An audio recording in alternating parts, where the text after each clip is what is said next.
The views and opinions expressed on any program are those of the producers and/or the persons appearing on the program, and do not necessarily reflect the views and opinions of FRC Media, Bristol Community College, or the City of Fall River.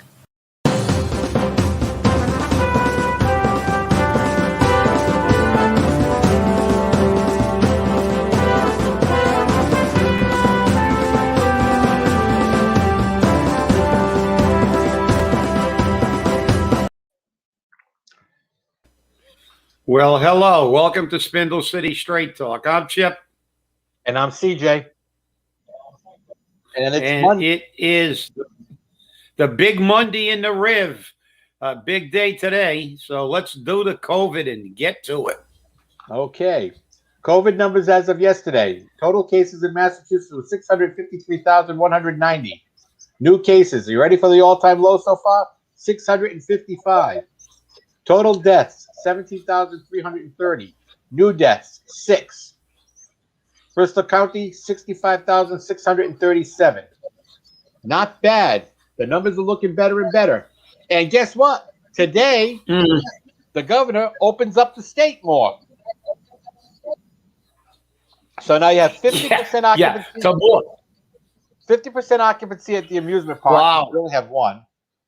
25% occupancy at auditoriums and all that other stuff. So, and stadiums. So the sports field will be busy. So it's looking good. It's looking good. Yeah. Well, I mean, I think, you know, the some of these states, the blue states, for the most part, you know, they've got people so paranoid and fearful.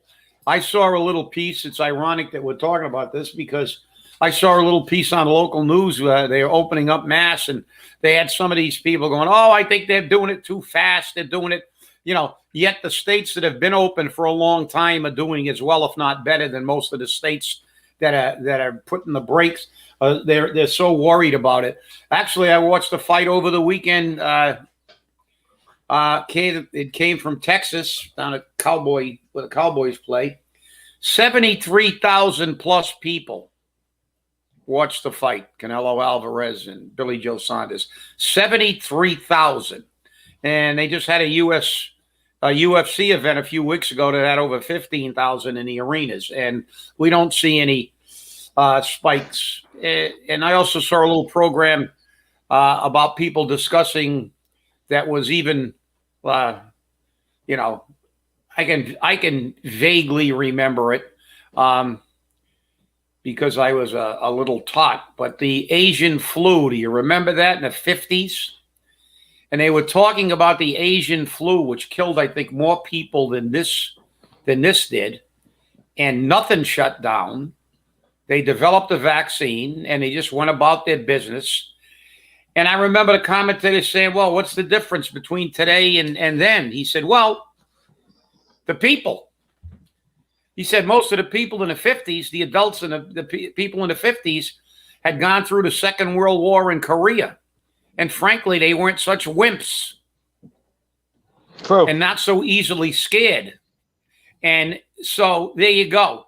And the bottom line is this has been used from the get-go for political reasons, and that's wrong. Whether you agree or disagree with the way things went forward, every single state did everything differently.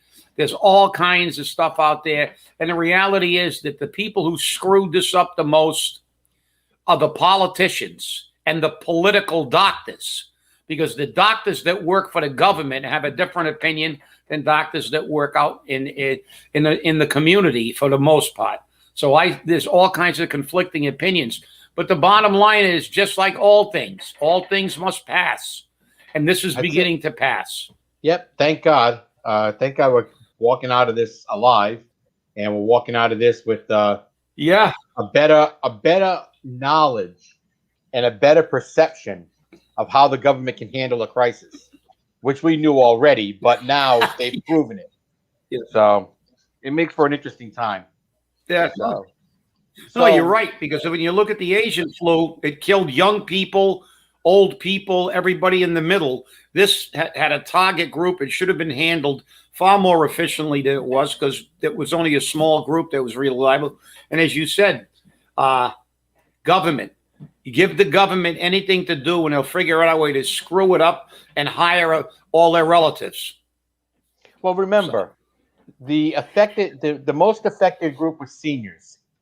And as far as most politicians are concerned, they only need them for the vote. Other than that, they're expendable. And that's a sad scenario. And that's how they handled this entire case.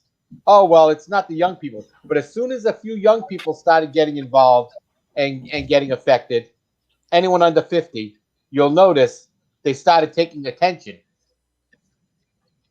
Because remember, when this first started, hospitals were running out of PPE and equipment and ventilators and everything else.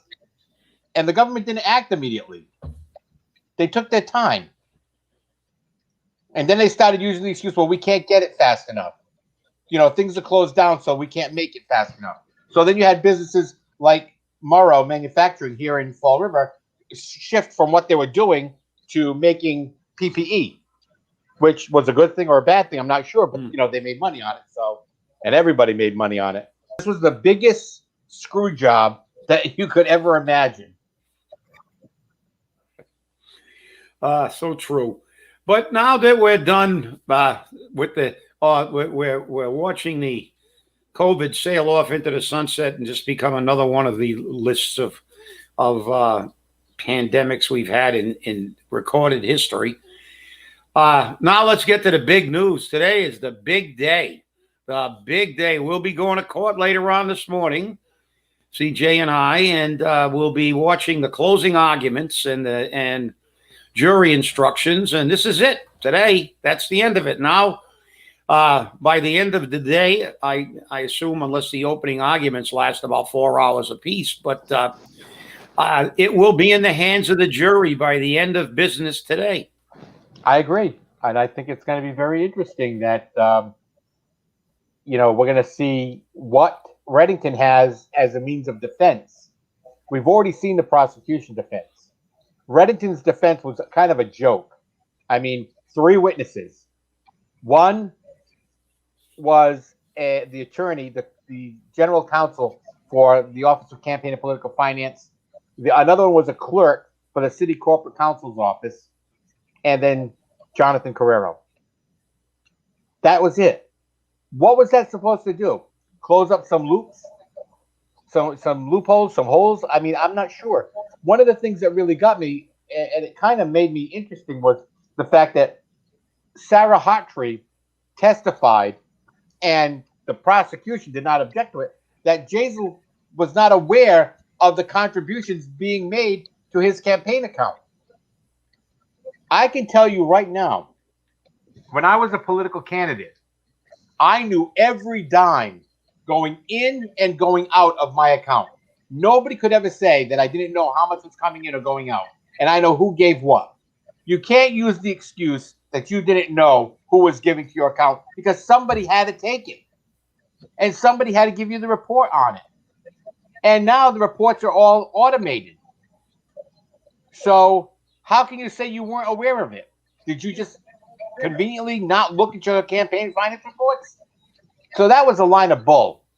And I'm truly surprised that the prosecution did not object to testimony about what somebody thought.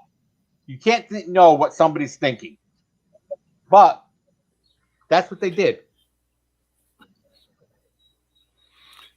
No, I agree. Even though, look, you and I know both, and you've dealt with OCPF many occasions, and you still do when you're looking up things. And you know as well as I do that body is a semi-political body that gives most politicians as many breaks as they can.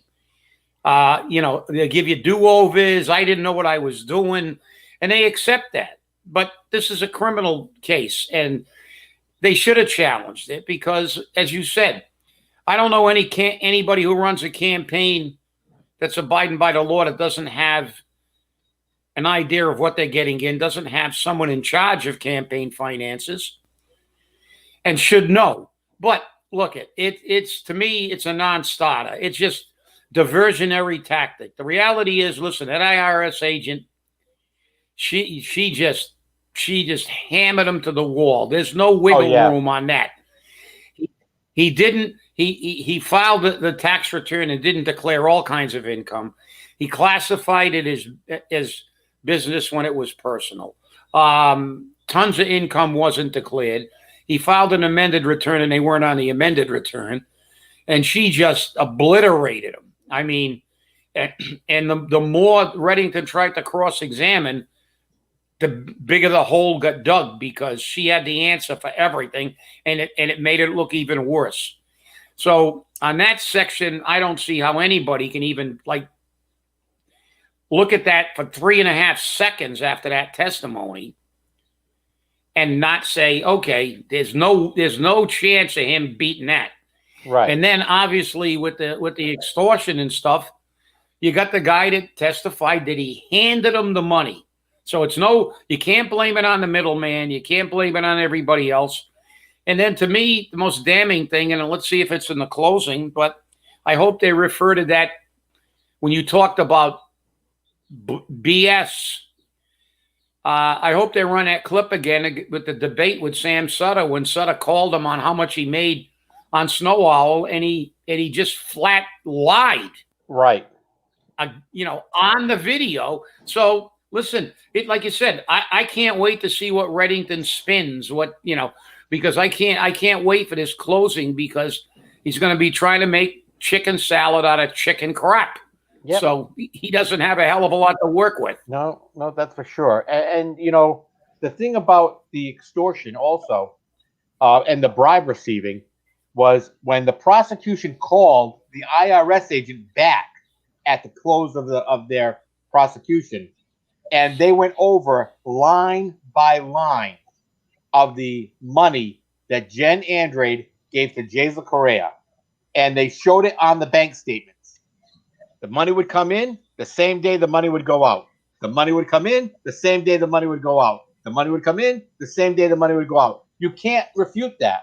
You can't refute that. It went out of Jen's and Andrade's account. The next day it went into Jasiel's account. Went out of Jen's, went into Jasiel's. Come on. You can't hide that. You can't hide that. And that's obviously very clear on what was going on. So the interesting thing was, as you and I spoke about at length, was the fact that Dave Hebert and Gen Andrade, nor Jasiel Correia, took the stand. And we've spoken about this before. But somebody brought to my attention over the weekend, and I remember seeing it, that there was somebody in the room that said Gen's iPhone, GENS iPhone, Gen's iPhone. Was that Gen Andrade? Was she supposed to be sequestered and testify? And now, because she saw that trial and she watched it, that they won't let her testify? Was that what happened? I mean, we'll never know. Maybe they were never going to call her. We don't know. But it makes for an interesting time, because I would love to know what she would have said and what she knew. And I think that's the key part, what she knew. Because she knows more than people believe. Yeah, I think you're right, CJB. But, there's another thing. And obviously, this is all our opinion and speculation, because we don't know what's in the prosecution's head. But to me, they had so much evidence, so many records that proved what he did. The thing is, to bring Hebert in and Gen Andrade in, number one, she's a shaky witness. She'd probably be fainting most of the time. But the reality is that bringing Dave Hebert and her in, the way I look at it strategically, would be actually giving Reddington a little bit of help, because then he could say that Hebert did a lot of this, and Jen was totally aware of these things, and she was getting things. And the thing is, he's trying to, obviously he's trying to say that Jasiel didn't do a lot of the things, or he was unaware of it, that he's bad in math. And then he could build and say, look, they had a conspiracy amongst all these people who pled guilty, and now they're trying to pin it on Jasiel. And the thing is, all they were going to be doing with Hebert is bringing him up there and letting him show how intimately he was involved with all this stuff, and he was. And then it kind of takes the spotlight away from Jasiel. That's the way I look at it. They had him. They got all the records, like you said. They went line by line with every check. Check coming in, check going out. Check coming in, check going out. And, all the other stuff, they just went, they had, thousands of pages of evidence. I think maybe they just looked at it and said, something, why should we bring this over and just bore the jury to death, plus say, look, this guy was very, very, very involved in this entire thing, and it'll take some of the spotlight away from Jasiel. I think, he may not, you never know with juries, as we said, subjective decision, but I can't see him not getting convicted. I want to run a pool on how long the jury stays out. Well, that was depending on how good the food is. That was how good the food is. They may stay there for a day. That's right, because they don't eat cheap. But I had a conversation with a couple of people over the weekend about how much time do they think the jury is going to be out, and I know that someone somewhere probably has a pool on how long the jury is going to be out, because people love to bet on something. I'm surprised the bookies don't have it going. Maybe I should go to Foxwoods and see if they have a pool on Jasiel's trial on when the jury's going to come back. It's kind of sad. My thing is, how much time, if he's found guilty, will he get? How much actual time? I'm not talking we're going to sentence you for 10 years, but you're going to serve 3. I don't want to see a college scandal sentence where you're sentenced to 14 days and you don't even serve 1, because that to me that's a joke. That's a joke. So I want to, if he's going to get time, I want to see some serious time. I want to see time that he has to serve. And I still want to know, has the FBI opened up an investigation on where his fiance got the money for her jewelry store and for the restaurant? Because there's a lot of rumors out there, and we've learned from experience that a lot of the rumors are usually very true. So I'm not saying that it's true. I'm not saying that it happened. So let's make that clear. But if it has, why hasn't anyone tried to look into it and see what's going on? I'd like to know. I'm sure others would like to know. I mean, even if the FBI turned around and said, we opened an investigation and we cannot prove that there was any commingling of funds, or that illegally got gains was used to open a business to money launder. I mean, because that's a big concern. And the interesting thing is, this restaurant is still doing everything that Jasiel loved to do. High-end booze. I mean, high-end booze, very high-end, where it was $5,000 or $6,000 for one bottle, and they had a private party for people to drink it. They got one shot, and that was it, because there wasn't enough for everybody, and they couldn't afford more than one bottle. And they just recently did it again. So what is going on with that? I mean, it's a telltale sign of the way Jasiel lived. So he wants this restaurant to be the same way, or is it Jen Fernandez who wants it the same way? Who is it that wants it that way? It's interesting. And personally, I think the restaurant for Fall River is too high end. It's as bad as Pier 52. The prices are just too high end. Bob. Yeah, it's kind of out of place. But look, the reality is this saga is not over. There will be, I think, more on this, because they never even looked for the money that was supposed to be in the safe. They've never checked into some other things. And the feds are pretty thorough. And it takes them forever to build a case. They've got a ton. Everything that all the records that were shown today through this trial, we've seen a ton of stuff, and everything now that's going to be shown has been shown.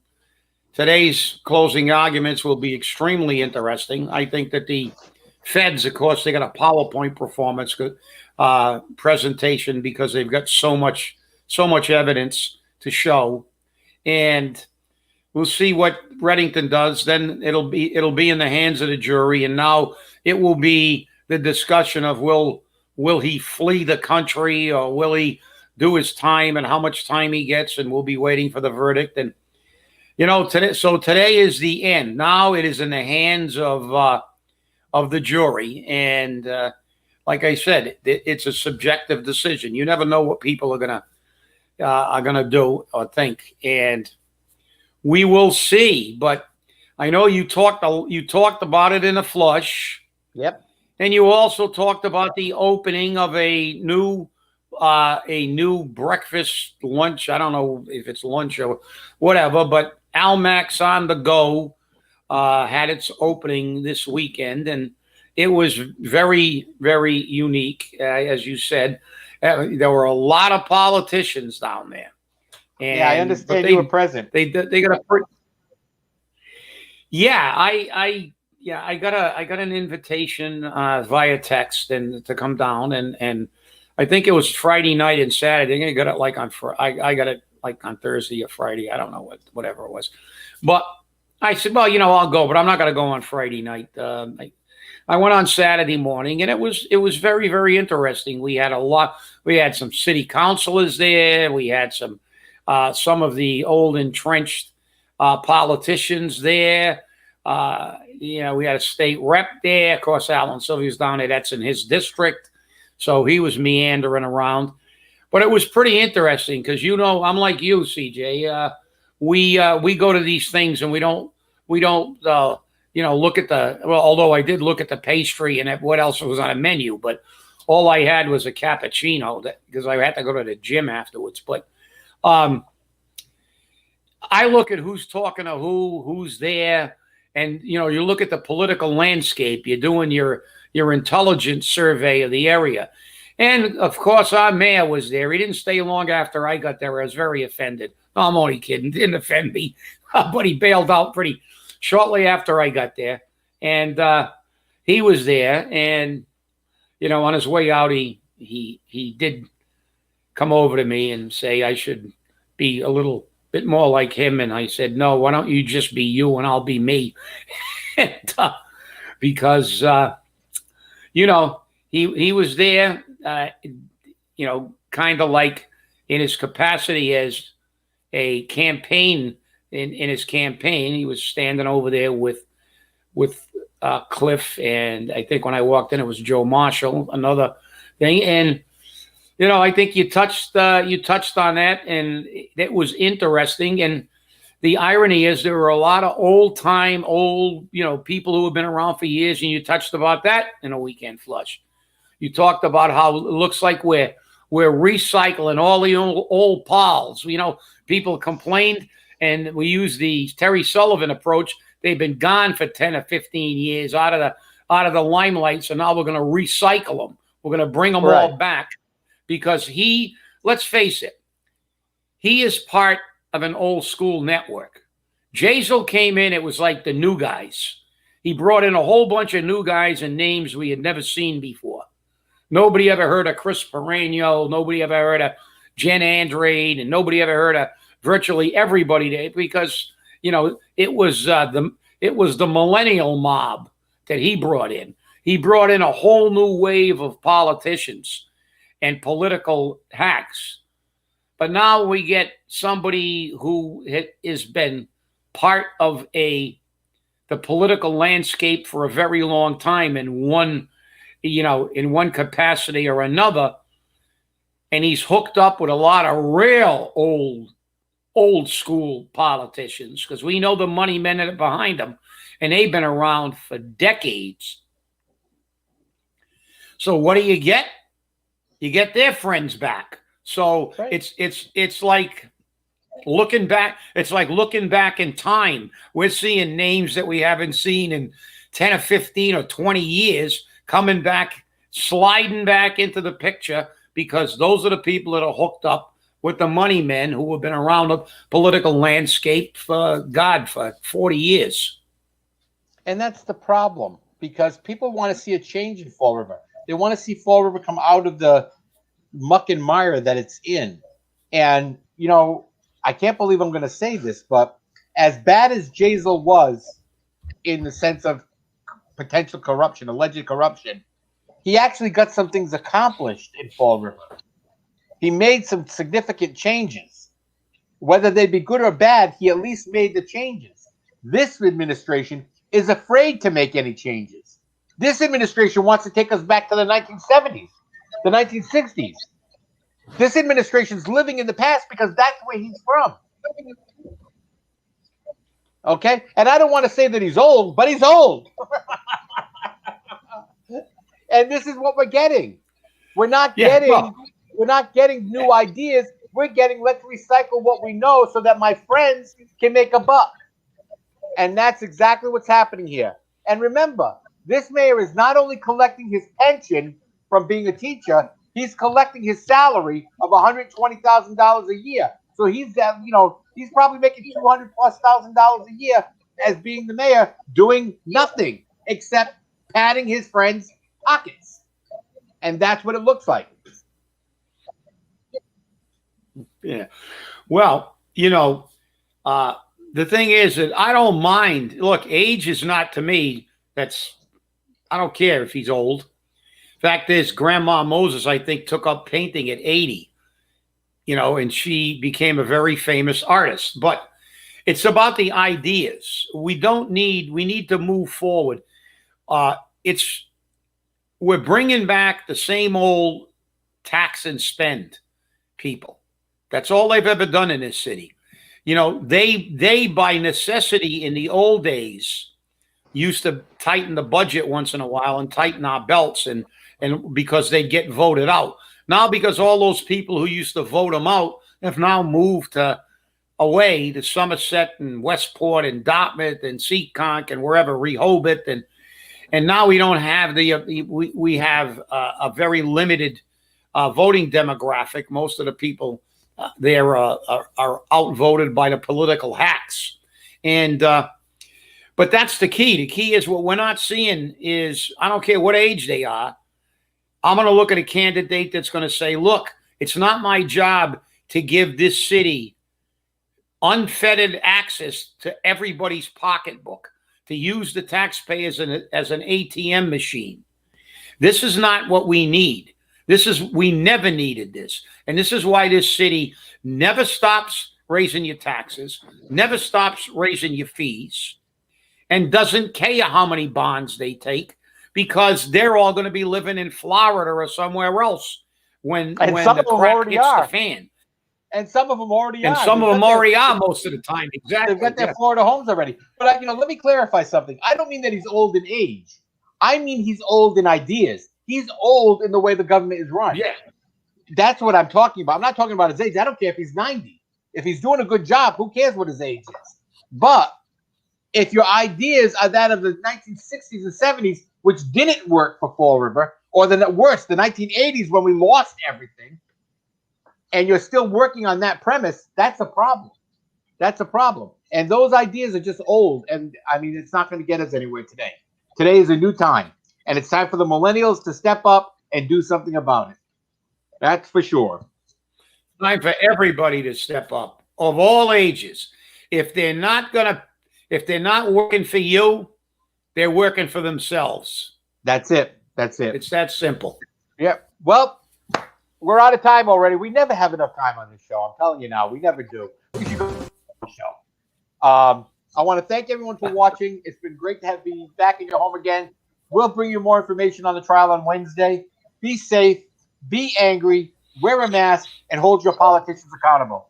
Have a great day. Thanks for watching. It's wonderful.